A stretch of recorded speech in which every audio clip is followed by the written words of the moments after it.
This is the student peer teach two-column proof example C. We're going to work through given implied freebies and talk through. Let's see what we have here. It is given the fact that angle 5 and 6 are congruent. So I'm going to come over here. Angle 5 and angle 6 are congruent angles. And we're also told that QP and QR are congruent. So Q to P and Q to R are congruent. And that's all we're given. And we're trying to prove that triangle QTP, so let's trace that out very slowly. QTP is congruent to triangle QSR.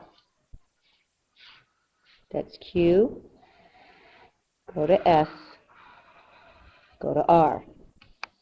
Now I told you, and now we're done with given. So now we have to go with implied and freebies. But remember I warned you, when you have overlapping triangles, it's really important that you learn to pull them apart. So let's pull these apart here. Let's have the green one. And this is Q, this is T and P.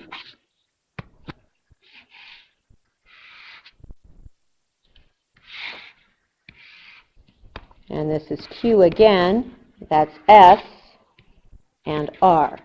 Let's bring over our given information. Angle 5 and 6 were congruent, so angle 5 is sitting at this pink S. That's angle 5, hatch mark. And down here, 6 is at the T, hatch mark. And lo and behold, that gives us a pair of angles.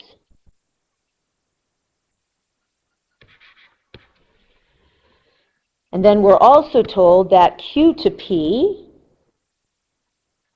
excuse me, that's not R, that is P back here.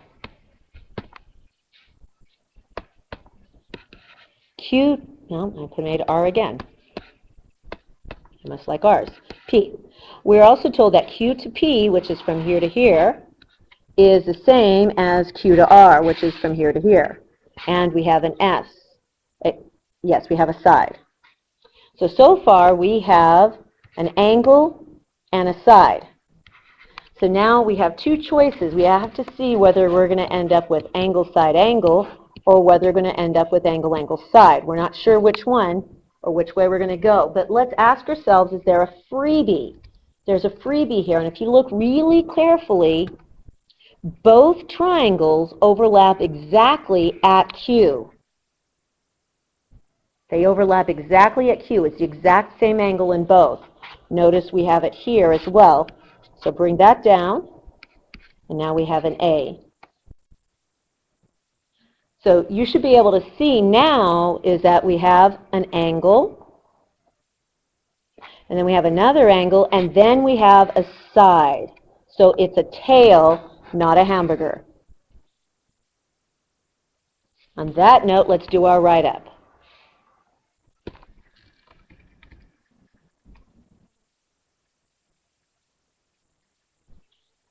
So we're going to follow that angle, angle, side.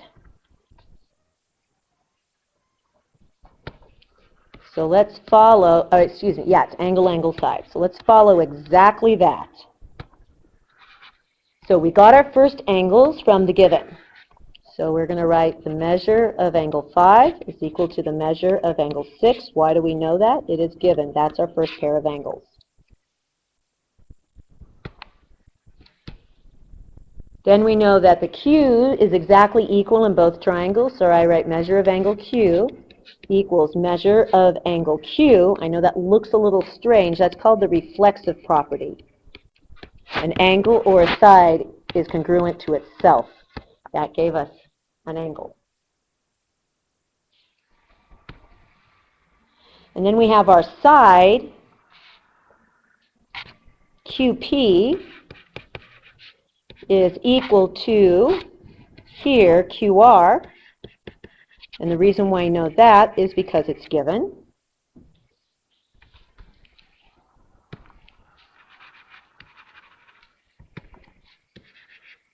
So because of that, we can conclude that QTP. So QTP